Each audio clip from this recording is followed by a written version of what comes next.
एक साथ होकर सोको और अजेका के बीच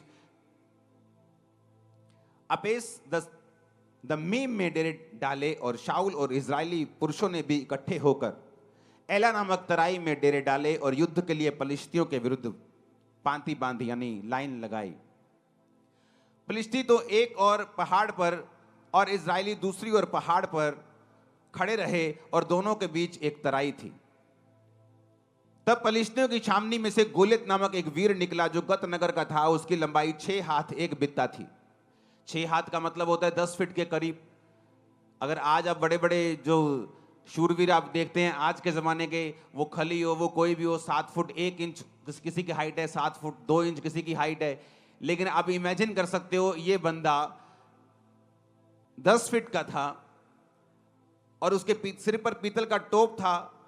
एक पत्थर का झिलम वो पहने हुए था जिसका तौल 5000 शकेल पीतल का था। उसकी टांगों पर पीतल के कवच थे। उसके कंधों के बीच बर्शी थी। भाले की छड़ उसकी जुलाही के डोंगे के समान थी। उसका फल 600 शकेल लोहे का था, यानी कम से कम जो उसके हाथ में भाले का जो हिस्सा था वो 57 किलो का था। आज अगर आप में से 90% लोगों को बोलो कि 57 किलो उठा के सिर्फ एक बार ऐसे कर दो तो नहीं कर पाएंगे।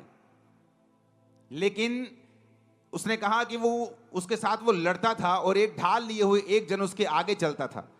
वह खड़ा होकर इजरायली पांतियों को ललकार के बोला, तुमने यहां आकर लड़ाई के लिए क्यों पांति बांधी है? क्या मैं पलिश्ती नहीं हूं और तुम शाऊल के अधीन नहीं हो? अपने में से एक पुरुष चुनो कि वह मेरे पास उतर आए। यदि वह मुझसे लड़कर मुझे मारे तब तो हम तुम्हारे अधीन हो जाएंगे। यदि मैं उस पर प्रबल होकर मारूं तो तुम्हें हमारे अधीन होकर हमारी सेवा करनी पड़ेगी। वह पलिश्ती बोला, मैं आज के दिन इजरायली पांतियों को ललकारता हूं कि किसी पुरुष को मेरे पास भेजो कि हम एक दूसरे से लड़ें। और उस पलिश्ती की इन बातों को सुनकर शाऊल और उसकी समस्त इजरायलियों का मन कच्चा हो गया और वो अत्यंत डर गए। अब यहां पर 2 सीन हैं। पहला कि शाऊल डरा क्यों? कौन था शाऊल? वचन यह कहता है कि शाऊल इजरायलियों का राजा था। और किसने खड़ा किया था? क्या वो वोट्स लेकर खड़ा हुआ था? क्या लोगों की सहमति से खड़ा हुआ था? या उसे परमेश्वर ने अभिषेक किया था? आप मुझे बताइए वो किस तरह खड़ा हुआ था? परमेश्वर ने उसे क्या किया था और किसके द्वारा किया था? शमूएल नबी के द्वारा परमेश्वर ने उसका अभिषेक किया। और वचन कहता है कि जब वो परमेश्वर के साथ जुड़ा रहा, जब तक उसने बड़े बड़े राजाओं को मारा और उसने बड़े बड़े राजाओं को जमीन पर ला दिया, क्योंकि परमेश्वर का अभिषेक जो था उस पर था और परमेश्वर का आत्मा उसके साथ था। ऐसी एक भी लड़ाई नहीं थी जिसे शाऊल हारा हो और शाऊल एक भी लड़ाई में शर्मिंदा नहीं हुआ था। लेकिन अब यह क्या हो गया कि एक वीर आके निकलता है और बाइबल कहती है कि इजरायली सारे लोग कांपने लगते हैं और शाऊल राजा भी कांपने लगता है। ऐसा क्या हुआ कि यह कांपने लगा?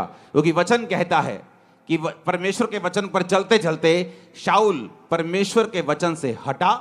उसने परमेश्वर की आज्ञाओं को मानना छोड़ दिया। अधूरी अधूरी आज्ञाओं को मानने लगा। अपने फायदे की आज्ञाओं को मानने लगा। परमेश्वर के साथ अपने संबंधों को तोड़ दिया। और इसीलिए बात गोलियत की नहीं थी। बात यह नहीं थी कि एक 10 फुट का बंदा 50-60 किलो की जुलाहे की डोंगी भाला बर्छा लेके उसके सामने खड़ा है और बड़ा लंबा और चौड़ा है और सैकड़ों किलो का है। बात यह नहीं थी। शाऊल ने पहले भी उसके जैसे बड़े लोगों को मारा था। बड़े राजाओं की उसने सिट्टी बिट्टी गुम की होगी। लेकिन अब ऐसा क्या हो गया कि अब वो उस गोले से डर रहा है। बात यह है, जब एक इंसान परमेश्वर से हट जाता है, जब एक इंसान परमेश्वर की आज्ञाओं में बना नहीं रहता है, वो पाप करता है, मूर्ति पूजा करे या वो व्यभिचारों में जाए, किसी पाप में जाए, परमेश्वर से हट जाए, प्रार्थना खत्म कर दे अपनी लाइफ की, तो वचन ये कहता है कि जो अथॉरिटी होती है, एक अथॉरिटी होती है शरीर की। आपको किसी गांव का सरपंच बना दिया, आपके पास अथॉरिटी है, आप उस अधिकार से काम कर सकते हैं। लेकिन वचन कहता है कि हमारा जो राज्य है वो तो आत्मिक है। एक अथॉरिटी होती है आत्मिक। जब एक व्यक्ति परमेश्वर के वचन पे चलता रहता है तो वो क्या नोटिस करता है कि उसकी जिंदगी में एक अजीब सी दलेरी है जो उसके अंदर रहती है। वो किसी मनुष्य से नहीं डरता, वो किसी चीज से नहीं डर लगता उसको। ये बात नहीं कि बिल्कुल डर लगता ही नहीं, वो फियरलेस है। बाइबल कहती है दाऊद भी डरता था, और वचन कहता है जब आप भजन संहिता 46 पढ़ते हैं, उसने कहा मैं नहीं डरूंगा क्योंकि यहोवा मेरे संग है। डर उसके मन में था, लेकिन वचन कहता है कि वो अंगीकार ये करता था कि मैं नहीं डरूंगा क्योंकि यहोवा मेरे संग है। अब आपको ये बात पहले समझने की जरूरत है जिस टॉपिक पे हम हैं। अब शाऊल जो था, वचन ये कहता है कि उसकी आत्मिक अथॉरिटी को वो पाप और अनाज्ञाकारिता के कारण खत्म कर चुका था। कई बार क्या होता है, आप परमेश्वर के साथ आप रिश्ते में होते हैं, आप प्रभु के साथ मेल मिलाप में होते हैं, हाँ, आप रोज प्रार्थना करते हैं, आप पाप से दूर रहते हैं, आप सब तरह से परमेश्वर को प्रसन्न करने की कोशिश करते हैं। इसका मतलब ये नहीं कि आप 100% प्रभु यीशु को जैसे चलने लग जाते हैं, लेकिन आपकी इंटेंशन यही होती हैं कि मुझे कोई ऐसा पाप नहीं जानबूझ के करना, मुझे प्रेयर में रहना है, मुझे वचन पढ़ना है, मुझे रोज़ों में रहना है। और इस तरह से जब आप परमेश्वर में चलते हैं, एक अजीब सी स्पिरिचुअल अथॉरिटी आपके साथ रहती है। जब दो व्यक्ति दोनों चर्च में आते हैं, एक आत्मिक अधिकारों के नीचे है, वो परमेश्वर में चलता है, वो प्रार्थना करता है, वो प्रभु के साथ अच्छे संबंध हैं। ये नहीं फॉरेन के लोग मैंने देखे हैं, अच्छा संडे डबल दिहाड़ी मिल रही, संडे ज्यादा डॉलर मिलते काम करने के, तो संडे काम करते हैं, कहते वचन हम कोई बात नहीं आके ऑनलाइन सुन लेंगे। वो पैसा नहीं इकट्ठा कर रहे, वो श्राप इकट्ठा कर रहे हैं कि संडे डबल दिहाड़ी मिलती है, संडे टैक्सी का काम अच्छा चलता है, तो संडे प्रभु को छोड़ दो, कोई बात नहीं ऑनलाइन सुन लेंगे परमेश्वर क्या कहते हैं। सिर्फ ऑनलाइन सुनने से सब कुछ नहीं होगा। कई बार आप जब परमेश्वर की हुजूरी में आते हैं, आपको प्रैक्टिकली परमेश्वर वो ग्रेस देता है, अनुग्रह देता है, जिससे आप अपने जीवन की मुश्किलों से और अपने जीवन के प्रॉब्लम से और उन फाइट से बाहर आ सकें जो आपको घेरे हुए हैं। और वो ऑनलाइन रह के नहीं आती। ऑनलाइन है, कभी साल में एक मीटिंग मुझे कहीं बहुत इमरजेंसी जाना पड़ रहा है तो मैं ऑनलाइन देख रहा हूं। उन लोगों के लिए ऑनलाइन है, फौजियों के लिए ऑनलाइन है, जिनको मालूम है कि हम अपना चौकी छोड़ के कहीं जा नहीं सकते, उन लोगों के लिए है। बाइबल कहती है जब आप अधिकारों से भरे होते हैं, फर्क कहां लगता है, एक व्यक्ति जो अधिकारों से भरा हुआ है और सही तरह से प्रभु में चलता है, दूसरा भी चर्च आता है, कभी कभी प्रेयर कर लेता है, कभी कभी पाप कर लेता है, कभी कभी शराब पी लेता है, कभी कभी कुछ कर लेता है, दोनों चर्च आ रहे हैं, दोनों में कोई फर्क नहीं। वो भी हालेलुया बोलता है, वो भी आमीन बोलता है, वो भी घोषणा करता है, वो भी विश्वास करता है यीशु प्रभु है। लेकिन फर्क तब होता है जब दोनों की जिंदगियों में उनको मुसीबतों का सामना करना पड़ता है, जब दोनों की लाइफ में कोई बीमारी आती है या कोई ट्रबल आता है या कोई मुश्किल आती, जो अधिकारों से भरा हुआ होता है। और जब वो अपने अधिकारों से मालूम होता है कि नहीं मैं इस चीज के लिए नहीं बना हूं, और वो अधिकारों से उन चीजों को डांटना शुरू करता है और वो चीजें गायब होती हैं।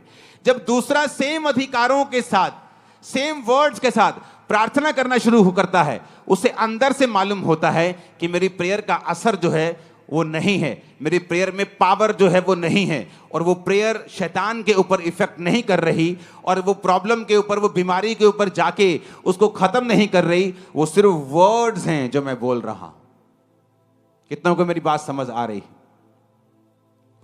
जीसस क्राइस्ट, बाइबल कहती है कि एक जगह यीशु मसीह ने वचन सुनाया और यीशु मसीह ने चेलों को कहा कि अब तुम ऐसा करो, तुम चले जाओ, और चेलों को भेज दिया जबरदस्ती लिखा है बाइबल, लोगों को भेज दिया, चेलों को भेज दिया। यीशु मसीह अकेले पहाड़ पे प्रार्थना करने के लिए चले गए। जब नीचे आए तो परमेश्वर ने क्या देखा कि परमेश्वर को नाव के उस नदी के उस पार जाना था और नाव कोई नहीं थी, और बाइबल कहती परमेश्वर पानी पे चले गए चलते हुए। ये क्या था? ये एक स्पिरिचुअल एक्सरसाइज, अथॉरिटी थी जो परमेश्वर ने उसको एक्सरसाइज किया। परमेश्वर जानते थे कोई भी चीज मुझे परमेश्वर के काम करने से रोक नहीं सकती। अगर नाव नहीं है तो मैं नाव का इंतजार नहीं करूंगा, अगर मुझे जाना है प्रीच करने के लिए तो मैं पैदल चल के जाऊंगा। ये क्या था? ये अधिकार था। कैसे आया? परमेश्वर यहोवा के साथ लगातार उसको प्रेम करके, उसके साथ चल के। ये एक दिन का जादू टोना या टोटका नहीं था कि परमेश्वर ने वचन बोले होंगे कि परमेश्वर में मैं सब कुछ कर सकता हूं और वो पानी में चलना शुरू कर दिया होगा। ऐसा नहीं है। कितने इन बातों को समझ रहे हैं? वो अधिकार कैसे आपकी लाइफ के अंदर आते हैं? वो अधिकार तब आते हैं जब आप परमेश्वर के साथ चल लेते हैं। अब मैं वही बात कर रहा हूं। जब दाऊद ने इसको देखा, पहला शमूएल 17 उसकी 22 से 27 में लिखा है कि दाऊद वहां पहुंचा। कैसे पहुंचा? सबसे छोटा था, यिशै का बेटा। यिशै के 3 बड़े बेटे दाऊद उसकी शाऊल की सेना में थे, तो शाऊल की सेना में काम कर रहे थे। तो दाऊद के बाप ने कहा, बेटा कुछ सामान ले जा खाने पीने के लिए। तो वो अपनी भेड़ बकरियों को छोड़कर सामग्री लेके, बाइबल कहती है, उनको मिलने के लिए चला। और जब वहां पहुंचा तो वहां पे जो गोलियत था वो ललकार रहा था फिर से, और अपने देवताओं का नाम ले लेकर श्रापित कर रहा था। अरे तुम ईसाइयों हो, तुम किसी काम के नहीं हो, और डरपोको, गालियां निकाल रहा था उनको। और जब दाऊद ने देखा तो बाइबल कहती दाऊद अपनी सामग्री सामान के रखवाले के हाथ में छोड़कर रणभूमि को दौड़ा और अपने भाइयों के पास जाकर उसका कुशल क्षेम पूछा। वह उनसे बातें कर ही रहा था, फिलिस्तियों की पांतियों में से वो वीर यानी गोलियत फिर से चढ़ आया और पहले के समान बातें करने लगा। और दाऊद ने उन्हें सुना। उस पुरुष को देखकर सब इजरायली अत्यंत भय खाकर उसके सामने से भागे।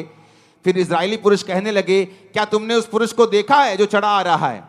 निश्चय वह इजरायलियों को ललकारने को चढ़ा आता है, और जो कोई उसे मारेगा राजा उसे धन देगा, अपनी बेटी का विवाह उससे कर देगा, उसके घराने को इजराइल में कर रहित यानी स्वतंत्र मतलब कि टैक्स फ्री कर देगा। उसे कोई इनकम टैक्स नहीं देना है, कोई सेल टैक्स नहीं देना है। दाऊद कहता है ये तो बड़ी जबरदस्त बात है। दाऊद ने कहा, उस फलिश्ती को मार के जो इजरायलियों की नामधराई दूर करेगा उसके लिए क्या किया जाएगा? दाऊद मेक श्योर करना चाहता था कि इतनी बड़ी ब्लेसिंग है उसको मारने की, क्या सचमुच मेरे घराने को टैक्स फ्री कर दोगे? क्या राजा अपनी बेटी की शादी मुझसे कर देगा? क्या मुझे बहुत सा धन देगा? लोगों ने कहा, हां, जो कोई उसको मारेगा उसके साथ यही किया जाएगा। अब दाऊद जो था वो परमेश्वर के साथ संबंधों में था, परमेश्वर के साथ सही नाते में था। इसलिए दाऊद जब गोलियत की ओर देख रहा था उसे गुस्सा आ रहा था। कहता ये खतना रहित फलिश्ती, ये एक ऐसा इंसान जो यहोवा को नहीं मानता, यहोवा की सेना को कैसे ललकार सकता है? वो दाऊद की अणख कैसे जाग रही थी? क्योंकि वचन कहता है दाऊद का संबंध परमेश्वर के साथ था।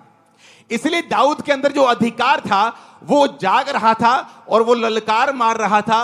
पंजाबी के अंदर छाला मार रहा से अंदर कि ऐसा किमें हो सकता है कि ये बंदा परमेश्वर की सेना नू ललकारे और असी चुप करके बैठे रहिए। और शाऊल जो राजा था दाऊद से कहीं अधिक लंबा और चौड़ा था, और वचन ये कहता है कि पूरे इजराइल में शाऊल के कोई भी कद के जितना नहीं था, सारे उसके कंधे तक, वो भी बड़ा लंबा चौड़ा था। लेकिन अब अधिकार काम नहीं आ रहे थे। क्यों? क्योंकि अंदर से वो करप्ट हो चुका था और परमेश्वर के साथ रिश्तों को खो चुका था। इसलिए जो स्पिरिचुअल ऑडेसिटी जिसे बोलते हैं, एक स्पिरिचुअल ताकत, दलेरी जो आदमी के अंदर होती है, जब उसकी लाइफ में शैतान अटैक करता है या बीमारी अटैक करती, उसे मालूम है परमेश्वर के साथ है, वो बोलता है एक बीमारी भाग जाए यीशु के नाम। वो प्रेयर में डांटता है, मास प्रेयर में डांटता है, और उसे मालूम है इस बीमारी को झुकना पड़ेगा क्योंकि मेरा संबंध परमेश्वर के साथ है।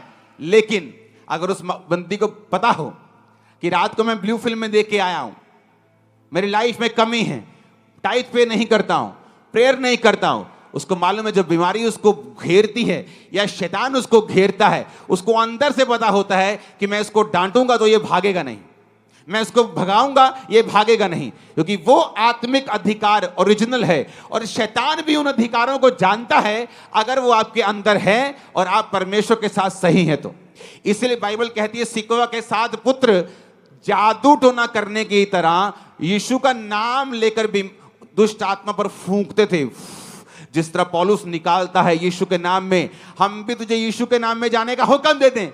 शैतान ने कहा पौलुस को मैं जानता हूं, यीशु को पहचानता हूं, तू कौन है? क्योंकि तू बिना अधिकारों के साथ मुझे डांट रहा है। लेकिन अधिकार कैसे आएंगे? अधिकार आएंगे जब हमारा रिलेशन परमेश्वर के साथ होगा। हम प्रभु के साथ रोज के तरह रोज चलेंगे। अपना क्रूस जो रोज उठाकर मेरे पीछे चलेगा वो मेरे योग्य होगा। परमेश्वर ने कहा। होता क्या है? आपको महसूस नहीं होता। आप अच्छी डाइट खाना शुरू कर दो, आपको एकदम से महसूस नहीं होगा। आप एक अच्छे देश में चले जाओ जहां का पोल्यूशन बहुत कम हो, एकदम से आपको फील नहीं होगा। लेकिन जैसे जैसे आप समय बिताते जाएंगे आपको महसूस होना शुरू हो जाएगा। आपके बाल अच्छे हो रहे हैं, आपकी स्किन अच्छी हो रही है, आपकी बॉडी अच्छी। आपको बाद में मालूम होगा कि ये पोल्यूशन फ्री देश है, यहाँ पोल्यूशन कम है और आपकी बॉडी अच्छा रिस्पॉन्स कर रही है। धीरे धीरे आपको मालूम होना शुरू होता है, एकदम से नहीं। आत्मिक अधिकार भी उसी तरह से है। जब आप प्रभु के साथ चलना शुरू करते हैं, प्रेयर शुरू करते हैं, आप संडे प्रभु के घर में हैं, कुछ भी हो जाए, कोई लालच हो, दुगना पैसा दे, चुगना पैसा दे, कोई डराए, कोई धमकाए, कोई आपका रिश्तेदार शादी रख ले, लेकिन आप संडे चर्च में हैं, ये आपके अंदर अथॉरिटी को इकट्ठा करता रहता है, ग्रेस इकट्ठी होती रहती है। और जब समय आता है मुश्किल का, ये काम आती है। हाथ को उठा के हालेलुया बोलो। कितने इन बातों को समझ रहे हैं? मैं यही बात पूछ रहा हूं, ऐसा क्या था दाऊद में कि वो दलेरी दिखा रहा था, और ऐसा क्या नहीं था शाऊल में कि वो दलेरी दिखा नहीं पा रहा था? बात ये थी, दाऊद परमेश्वर के साथ जुड़ा हुआ था और शाऊल परमेश्वर से हट चुका था। तो पहला स्टेप आपका क्या होना चाहिए? अगर आपको मालूम है कि आपकी लाइफ का गोलियत है, लोगों को मालूम है कि आपके फैमिली में ये ट्रबल है, आपकी फैमिली में मौत का आत्मा काम कर रहा है, कभी बाप मर रहा है, माँ मर रही है, माँ बीमार है, अभी चाची बीमार है, अभी ताया बीमार है, आपको मालूम है कि आपकी फैमिली में गोलियत अटैक कर रहा है, आपकी अनसर्टेन टाइम पे डेथ हो रही है, जवान लोग बीमार हो रहे हैं, जवान लोग मर रहे हैं, तो आपको ये मालूम होना चाहिए कि गोलियत आपके परिवार के सामने खड़ा है। अब होगा क्या? अब रोने से कुछ नहीं होगा, चिल्लाने से कुछ नहीं होगा, बाइबल के वचनों को जादू टोने की तरह टोटका बना के बोलने से कुछ नहीं होगा, जब तक आपका अपना संबंध परमेश्वर के साथ सही नहीं होगा। हालेलुया। और जब आपका संबंध परमेश्वर के साथ सही होने लगता है, आपके अंदर अधिकार आने लगते हैं, और यह प्रैक्टिकली ही मालूम हो सकता है। जैसे मैं आपको बोलूं कि अगर आप ये खाएंगे तो आपके अंदर ताकत आने लगेगी, तो अभी आपको ताकत महसूस ना हो, लेकिन जब ताकत आएगी, अब मैं बोलूंगा क्या ताकत दिख सकती है, तुम्हें ताकतवर महसूस हो रहा है, क्या तुम दिखा सकते हो? आप बोलोगे मैं दिखा नहीं सकता, लेकिन मैं महसूस कर रहा हूं कि मैं ताकतवर हूं। आत्मिक चीजें भी ऐसी हैं, अब मैं आपको दिखा नहीं सकता कि वो आत्मिक वो दलेरी क्या है। एक बीमारी के सामने जब आप खड़े होते हैं, वो दलेरी कैसे फील होती है, मैं आपको बता नहीं सकता, लेकिन आप अगर इन्हीं चीजों को फॉलो करेंगे, आप भी महसूस कर सकते हैं उस ताकत को, उस अथॉरिटी को, उस दलेरी को जो आत्मिक रूप से परमेश्वर आपको देता है जब आप परमेश्वर के साथ चलने लगते हैं। हालेलुया। कितने इन बातों को समझ रहे हैं? अब बाइबल कहती है, दाऊद ने शाऊल से कहा, किसी मनुष्य का मन कच्चा ना हो, तेरा दास जाकर उस फिलिस्ती से लड़ेगा। शाऊल ने दाऊद से कहा, तू जाकर उस फिलिस्ती के विरुद्ध युद्ध नहीं कर सकता, क्योंकि तू लड़का है और वो लड़कपन से योद्धा है। शाऊल ने कहा, तो वो भी बच्चा है और वो अपने बचपन से युद्ध कर रहा है, तुम्हें जमीन आसमान का फर्क है। दाऊद ने शाऊल से कहा, तेरा दास अपने पिता की भेड़ बकरी जब चराता था और कोई शेर या भालू झुंड में से मेमना उठा ले जाता था, तब मैं उसका पीछा करके उसके मारता और मेमने को उसके मुंह से छुड़ा लेता, और जब वह मुझ पर हमला करता तब मैं उसके बालों को पकड़कर उसे मार डालता था। तेरे दास ने सिंह और बालू दोनों को मारा है, और यह खतना रहित पलिश्ती उनके समान हो जाएगा। अब आ गया दूसरा टाइम। पहला क्या? पहला, गोलियत क्यों नहीं मरता, लाइफ की मुश्किलें क्यों नहीं जाती? मैं बड़ा हैरान था जब लोगों से मिलने का मौका मिलता है, 80% लोग आकर बोलते हैं, मुझे आत्मा में बढ़ना है, मैं आत्मा में बढ़ना चाहती हूं। प्रेयर कितनी करते हो? 10 मिनट। अब ये वो हिसाब हो गया, कोई आगे बोले, मैं जी ओलंपिक बॉडी बिल्डर बनना चाहता हूं, ओलंपिक लेवल का। एक्सरसाइज कितनी करते हो? हाँ जी 5 मिनट। अपने दिमाग हमारे सेट, हम सेंस में क्यों नहीं, हम नॉनसेंस बातें क्यों करने लगते हैं? हमें आत्मा में बढ़ना है और हमारी 2.5 घंटे प्रेयर नहीं है। आपको क्या लगता है हम आत्मा में बढ़ जाएंगे? यीशु ने कहा, दुष्ट आत्मा भी विश्वास करती है और थर थराती है कि यीशु खुदा है। तुम भी तो विश्वास करते हो और थर थराते हो, तो तुम में और दुष्ट आत्मा में फर्क क्या है? तुम में और दुष्ट आत्मा में यही फर्क है कि दुष्ट आत्मा कर्म नहीं करती, तुम भी कर्म नहीं करते। तुम आत्मा में बढ़ना चाहते हो, लेकिन प्रेयर तुम्हारी 0 है, आधा घंटा है। आत्मा में बढ़ना चाहते हो, हफ्ते में कम से कम 2-3 फास्ट तुम्हारे होने चाहिए। 2004 में मैं नहीं कहता आप मेरी तरह फास्टिंग करें, क्योंकि उसका नेगेटिव असर बॉडी पे मेरा उस जमाने में हुआ था, क्योंकि एक हफ्ते में 3 दिन रात के हमारे रोजे होते थे। अगर मैंने मंगलवार, बुधवार, वीरवार 3 दिन रात के रोजे किए, जब शुक्रवार आता था तो दिन का रोजा होता था, शनिवार दिन का रोजा होता था, संडे दिन का होता था, सोमवार दिन का होता था, मंगलवार फिर दिन रात के रोजे होते थे। और एक साल हमने कंटिन्यू ऐसा किया है, क्योंकि सारा ग्रुप करता था तो सभी करते थे। और लोगों को आज आत्मा में बढ़ना है आधा घंटा प्रेयर करके, लोगों को आज आत्मा में बढ़ना है बिना फास्टिंग के, आत्मा में बढ़ना है बिना बाइबल पढ़े, यह पॉसिबल नहीं, आपको प्राइस पे करना पड़ेगा। अब यहां पे दाऊद जो था उसने कहा कि ये खतना रहित फलिश्ती भी उसी शेर भालू के समान होगा। ऐसी ओडेसिटी, ऐसा दिलेरी कैसे? क्योंकि दाऊद को मालूम था कि परमेश्वर मेरे संग है। जोर से हालेलुया बोलो। अब दो तरह के लोग हैं जिनकी लाइफ से गोलियत नहीं जाएगा। पहले वो जिनका परमेश्वर के साथ कोई संबंध नहीं, जो है तो क्रिश्चियन, आते तो चर्च हैं लेकिन प्रेयर नहीं करते, पाप में है, अपनी मर्जी करते हैं। अगर घर में है तो फूट डालने का कारण है, घर में है तो मोहल्ले में है तो चुगलियों का कारण है। जिनका प्रार्थना में कोई ध्यान नहीं, जिनका यह ध्यान है कि चुगली कैसे करनी, घर तोड़ने कैसे हैं, कैसे पैसे अठियाने हैं, कैसे काम खराब करने हैं, तो बाइबल कहती वो अधिकार तुम चाहकर भी प्रयोग नहीं कर पाओगे, क्योंकि आत्मिक अधिकारों के लिए तुम्हें परमेश्वर के वचन के ऊपर चलना पड़ेगा। तो पहली तरह के वो हैं जो परमेश्वर के साथ कोई भी संबंध नहीं रखते हैं, और इसीलिए जब गोलियत उनके सामने आता है, वो शाऊल की तरह है तो क्रिश्चियन, है तो मसा किए हुए थे, कभी राजा थे, लेकिन अब टांगे कांपती हैं शैतान के सामने। क्यों? क्योंकि परमेश्वर के साथ संबंधों को तोड़ चुके हैं। और परमेश्वर ने बताया दूसरे तरह के वो लोग हैं जिनकी लाइफ से गोलियत नहीं जाता, जो दाऊद की तरह परमेश्वर के साथ संबंधों में तो हैं, लेकिन कभी भी घोषणाएं अपनी जिंदगी के ऊपर, परिवार के ऊपर, बिजनेस के ऊपर, बच्चों के ऊपर नहीं करते, कभी नहीं करते। पहला वो जो शाऊल की तरह है, वचन छोड़ चुका है, संगति छोड़ चुका है, पाप में है, फोन का यूज गलत करता है, सब तरह के गलत काम करता है, प्रभु के साथ कोई समय नहीं है उसका। पहले तरह के वो हैं। जब वो अपने अधिकारों का प्रयोग करने के लिए शैतान के सामने जाएंगे तो वो शर्मिंदा होंगे, क्योंकि तुम्हारे चाहने से कुछ नहीं होता। अगर चाहने से सब ठीक हो जाएं तो दुनिया में कोई मरे ना, अगर चाहने से सब दुष्ट आत्मा चले जाएं तो दुनिया में कोई भी दुष्ट आत्मा से ग्रसित ना हो, कोई गरीब ना रहे, कोई श्राप में ना रहे। चाहने से कुछ नहीं होता। लाइफ तुम्हें वो नहीं देती जो तुम डिजर्व करते हो, लाइफ तुम्हें वो देती है जिसके लिए तुम फाइट करते हो। आमीन, हालेलुया। ऊंची आवाज में हालेलुया बोलो। कई बार आप लोग देखते हैं और आप सोचते हैं कि यार ये आदमी नाटा सा है, इसकी वाइफ कितनी अच्छी है, ये इसका हस्बैंड कितना अच्छा है, क्योंकि उन्होंने उन चीजों के ऊपर अपने अधिकारों का प्रयोग किया है, कब्जा किया है, श्रापों को डांटा है, प्रेयर की है, प्रभु से इंटरवेंशन मांगी है, प्रभु से मध्यस्थता मांगी कि परमेश्वर तू दखल दे हमारे जीवनों में। इसलिए कहा जाता है कि आप वो नहीं पाते जो आप डिजर्व करते हैं। कितनी ऐसे लेडीज होंगी, बहनें होंगी जो सुंदर हैं, गुड कैरेक्टर की हैं, लेकिन मैरिड लाइफ में कभी सेटल नहीं होती।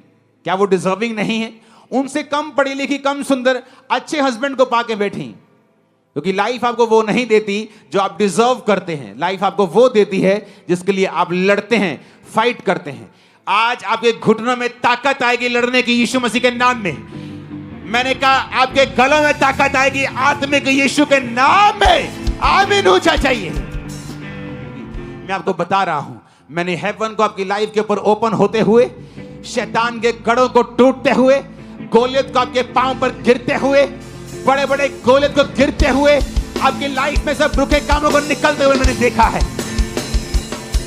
मैंने सब मौत की आत्माओं को आपके कदमों पे झुकते हुए देखा है, एक्सीडेंट को कैंसिल होते हुए देखा है, डाइवोर्स को कैंसिल होते हुए देखा है, बीमारियों को निकलते हुए देखा है। आमीन। मेरे को खड़कने वाला चाहिए शैतान के खाना। हालेलुया। लेकिन इससे पहले कि हम डिक्लेरेशन करें, मैं नहीं चाहता कि हम में ऐसे लोग हों जो वचन को ना समझने वाले हों और वो डिक्लेरेशन को एक जादू और एक टोने और एक टोटके की तरह करें कि वचन में ऐसा लिखा है, बोलने से ऐसा हो जाता है, हम भी बोलेंगे। लेकिन वो दूसरा स्टेप है। पहला स्टेप है परमेश्वर के साथ मेल मिलाप करना, तौबा करना, यानी पानी का बपतिस्मा लेना, अपने पापों और गुनाहों को छोड़ना, एक ही परमेश्वर यानी प्रभु यीशु मसीह की अधीनगी में आना, उसी को अपना उद्धार करता मानते हुए उसी को मानना, अपना सिर उसके सामने झुकाना और उसके बाद उसके वचनों को पढ़ना और उसके वचनों पर चलना। और उसके बाद फिर आता है डिक्लेरेशंस, घोषणाएं। दाऊद ने क्या किया? आपको क्या लगता है? दाऊद ने पहली घोषणा की जब वो शाऊल के सामने था। उसने कहा, शाऊल, जब मैं ऐसा पिता की भेड़ बकरी को चराता था तो मैं शेर भालू को मार देता था, बालों से पकड़ के मार देता था। दाऊद ने कहा, वो यहोवा जिसने मुझे सिंह भालू दोनों के पंजों से बचाया है, वो फिलिस्ती के हाथ से भी बचाएगा। तो दाऊद ने पहली घोषणा की शाऊल के सामने। मैं भी ऐसी घोषणाएं मुझे याद है किया करता था, कई बार लोगों के सामने, अपने परिवार के सामने, कई बार विरोधियों के सामने, कई बार अपने जो मेरे रिश्तेदार मुझे कोसते थे, त्यागते थे, मुझे तो धर्म में अपने वापिस आएगा, पछताएगा, उनके सामने मैं घोषणाओं को करता था। घोषणाओं में ताकत है। कई बार तुम्हारी चाचे की लड़की आके तुम्हें पूरी तरह से मिट्टी में मिला देती है। तू ईसाई, ले तेरा कख नहीं बनना, तू एक दिन वापस आना, और तुम चुप रहती हो। ये चुप रहना नहीं है, तुम श्राप ले रही हो अपने ऊपर और अपने बंधनों को खुद स्वीकार कर रही हो। कहां चुप रहना है? जब तुम्हारा मां बाप तुम्हें डांट रहा हो, तुम्हें चुप रहना है।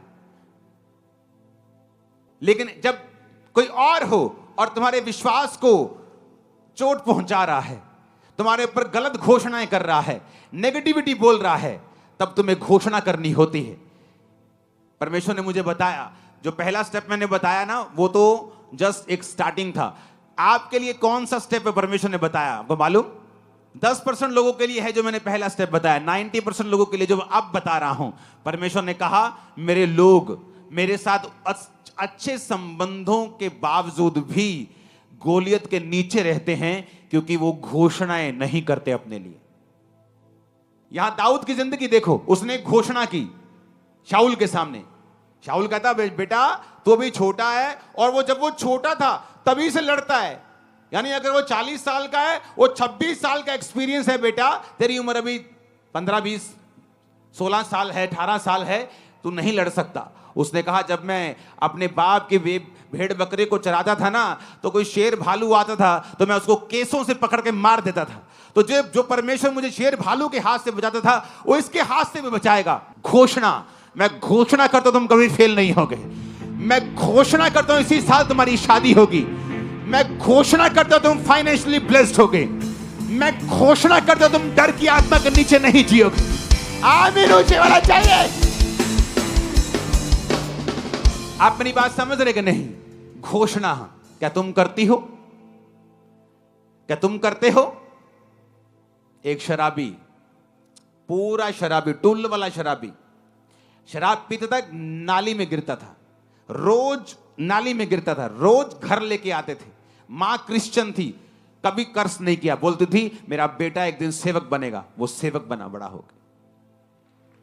घोषणा, घोषणा, घोषणा।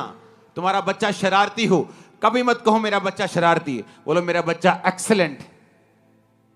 आज जब फ्लाइट में, मैंने में बताया था कि फ्लाइट में जब जाते हैं, एंड ऑफ द फ्लाइट सारी एयर होस्टेस हमें आके जरूर ये बात बोलती हैं, आपके बच्चों के जैसा कोई बच्चा हमने नहीं देखा है।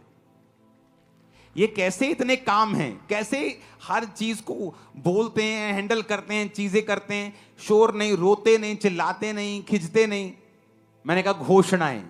बचपन में जब ये थे, घोषणाएं, घोषणाएं, घोषणा, घोषणा, डिक्लेरेशन, डिक्लेरेशन, डिक्लेरेशन। तुम जैसा बोलोगे, परमेश्वर ने क्या कहा, मैं उन चीजों के नाम जो नहीं ऐसे लेता हूं जैसे कि वो हैं। अब्राहम, तेरा नाम आज से अब्राहम होगा। है प्रभु, मेरे पास तो अपना एक कुत्ते का बच्चा भी नहीं है, तो मेरा नाम तू रख रहा है कि जातियों का पिता होगा। सारे, तेरा नाम सारा होगा। बहुत से राजकुमारों की माता, हे प्रभु वो बख्श दे, ऐसा मेरा नाम मत रख। जैसे आज अगर चर्च में कोई बहुत गरीब भाई बैठा है जो कल को अमीर हो जाएगा, वो कोई प्रॉब्लम नहीं, लेकिन आज बहुत गरीब और घर जाके बोले आज से मेरा नाम धनी चंद है आज से मेरा नाम मुकेश अंबानी है, वो लोग बोलेंगे यार तू क्यों बेइज्जती करवानी है अपनी। घोषणा, घोषणा। परमेश्वर ने कहा मेरे लोग नहीं जीत रहे गोलियत से क्योंकि वो घोषणा नहीं करते। तुम लोग क्या सोचते हो, हाय प्रभु कुछ करेगा, हाय प्रभु इस दर्द नू कटेगा, हाय। और प्रभु क्या सोच रहा है कि मैंने तुझे सांपों और बिच्छुओं को रोंदने का अधिकार दिया, तुझे ताकत दी है, तू घोषणा करेगी, तू डिक्लेयर करेगी, तू घोषणा करेगी, मैं तुझे दूंगा। तू घोषणा नहीं करेगी, पावर तेरे पास होगी लेकिन वो उसी मिट्टी में दब के खत्म हो जाएगी। आप मेरी बात समझ रहे कि नहीं? घोषणाएं। यहां पर पहली घोषणा दाऊद ने की। अब समय आया जब दाऊद ने जब घोषणा की तो शाऊल ने 38 आयत में लिखा, शाऊल ने अपने कपड़े दाऊद को पहनाए, पीतल का टोप सिर पे रखा, झिलम पहनाई। दाऊद ने उसकी तलवार वस्त्र के ऊपर कसी और चलने का यत्न किया और उसने उसे परखा नहीं था। और दाऊद ने शाऊल से कहा इसके पहने हुए मुझसे चला नहीं जाता क्योंकि मैंने इन्हें नहीं परखा है। दाऊद ने उन्हें उतार दिया, उसने अपनी लाठी ली, नाले में से 5 चिकने पत्थर छांटे, चरवाहे की थैली अपने झोले में रखे और अपना गोफन हाथ में लेके पलिश्ती के निकट गया। पलिश्ती चलते चलते दाऊद के निकट पहुंचने लगा और जो जन उसकी और बड़ी ढाल लिए आ रहा था वो उसके आगे आगे चला। पलिश्ती ने जब देखा दाऊद को तो तुच्छ जाना, कहा क्योंकि वो लड़का ही था और उसके मुख पर लाली झलकती थी और वो सुंदर था। पलिश्ती ने दाऊद से कहा क्या मैं कुत्ता हूं, तू लाठी लेकर मेरे पास आता है? पलिश्ती अपने देवताओं का नाम लेकर दाऊद को कोसने लगा। पलिश्ती ने दाऊद से कहा मेरे पास आ, मैं तेरा मांस आकाश के पक्षियों और वन पशुओं को खिला दूंगा। शैतान ने घोषणा की। आप नहीं जानते, आपका एनिमी आप पर घोषणा करता है, आपका दुश्मन आप पर घोषणा करता है और आप चुप रहते हैं। अगर आप घोषणा के बदले घोषणा नहीं करेंगे, वॉर के बदले वॉर नहीं करेंगे, वर्ड्स के बदले वर्ड्स नहीं देंगे, चुगलियों के लिए आपका मुंह खुला रहता है, गंदी बातें बोलनी हो मुंह खुला रहता है, किसी की चुगली करनी हो, निंदा करनी हो, 2-2 घंटे हम बैठ सकते हैं। लेकिन जैसे कोई आके ये बोलता है तू चर्च जानी, फर्क तो नहीं पियानी, तब हमारा मुंह बंद रहता है क्योंकि वो घोषणा करने का समय था। शैतान करके चला गया, तुम करके नहीं गए, इसलिए तुम्हारी जीवन की परिस्थिति कभी चेंज नहीं हुई। पलिश्ती ने घोषणा की कि मैं तेरा मांस खिला दूंगा पक्षियों को। दाऊद ने पलिश्ती से कहा 45 आयत में, तू तलवार और भाला और सांग लेके मेरे पास आता है, परंतु मैं सेनाओं के यहोवा से तेरे नाम से तेरे पास आता हूं जो इजरायली सेना का परमेश्वर है और उसी को तूने ललकारा है। आज के दिन यहोवा तुझको मेरे हाथ में कर देगा, मैं तुझको मारूंगा, तेरा सिर तेरे धड़ से अलग कर दूंगा। मैं आज के दिन पलिश्ती सेना के शव आकाश के पक्षियों और पृथ्वी के जीव जंतुओं को दे दूंगा, तब समस्त पृथ्वी के लोग जान लेंगे कि इजराइल में एक परमेश्वर है। जोर से हालेलुया बोलो। दाऊद ने क्या की? अब यहां दूसरी घोषणा की। पहली घोषणा उसने शाऊल के सामने की, दूसरी घोषणा उसने उस गोलियत के सामने की। उसने कहा तू तलवार लेके मेरे संग आता है, मेरे सामने भाला लेके ये सामान लेके मेरे सामने आता है, परंतु मैं यहोवा के नाम से तेरे सामने आता हूं। इसलिए उसने एक्सपीरियंस का यूज नहीं किया, अच्छी तलवार नहीं ली। दाऊद को जो परमेश्वर ने सिखाया था उसने उसी पे भरोसा रखा। प्रभु ने उसे सिखाया था, जो भेड़ बकरी को वो चराता था, कि किस तरह से गोफन को चलाना है। परमेश्वर ने उसे सिखाया। कई बार आप दुखी हो जाते हैं, आप बोलते हैं परमेश्वर मेरे बाकी कजन ब्रदर तो बड़ा ऐश करते हैं, मेरी बाकी सहेलियां तो बड़ा ऐश करती, शादियों में भी जाती हैं, घूमती फिरती, सब कुछ करती, मैं ऐसा क्यों नहीं कर सकता, मैं ऐसा क्यों नहीं कर सकती। दाऊद भी कह सकता था, जब उसके भाई तो सेना में ऐश करते थे, पक्का पाप में थे, इसलिए परमेश्वर ने उनको मसा नहीं किया। पक्का पाप में थे, दोबारा कंफर्म हो गया जब गोलियत के सामने उनके पांव कांपने लगे। एक व्यक्ति जो आत्मा में भरा होता है, शैतान के सामने उसके पांव नहीं कांपते, शैतान के कांपेंगे और कांपते जिस तरह आज आपके सामने शैतान के कांप रहे हैं। उनके पक्का पाप उनके सामने आ रहे थे। कोई किसी के पांव नहीं कांपते जो पवित्र आत्मा से भरा हुआ होता है।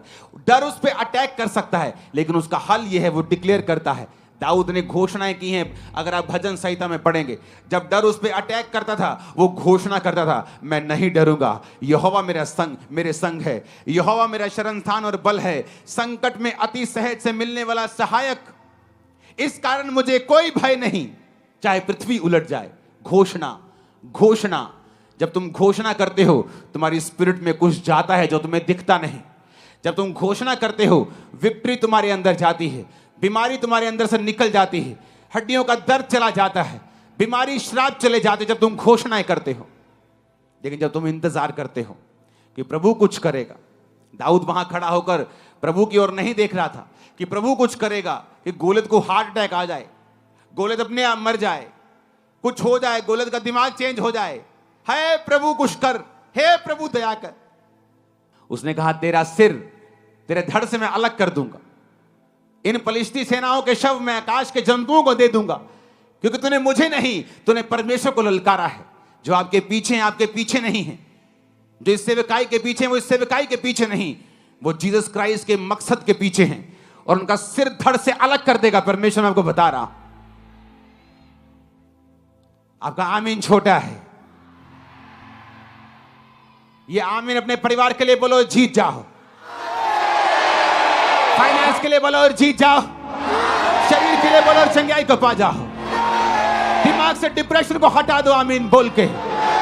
आमीन बोलो और रास्तों को साफ कर लो। आमीन बोलो और शैतान को हरा दो। जादू की आत्मा और सब को खत्म कर दो, आमीन बोल के। हालेलुया। दाऊद ने फिर डिक्लेरेशन की, फिर घोषणा की। 2 घोषणाएं करने के बाद वचन कहता है कि जब गोलियत उसके सामने आया, दाऊद उसकी ओर भागा, शैतान से पीछे नहीं हुआ, डर डर के नहीं उसको भाला, उसको वो गोफन मारा।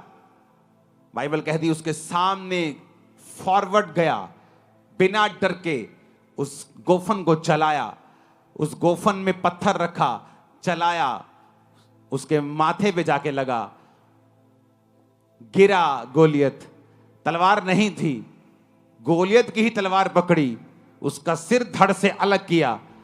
जैसे फलिश्तियों ने देखा, ले भाई अपना लीडर तो गया, तो बाइबल कहती सारे भागे। जब सारे भागे तो जो आत्मा में नहीं थे वो भी दलेर हो गए, कहते इतना डी ऐसी की तैसी, वो भी पीछे भागे, सबको मार दिया। और वही वचन पूरा हुआ जो दाऊद के मुंह से निकला था कि फलिश्तियों के शव आकाश के पंछी खाएंगे, और वैसा ही हुआ। ये कमाल था डिक्लेरेशन का, ये कमाल था यहोवा के वचन के ऊपर विश्वास करने का, ये कमाल था परमेश्वर के साथ संबंधों को कायम रखने का।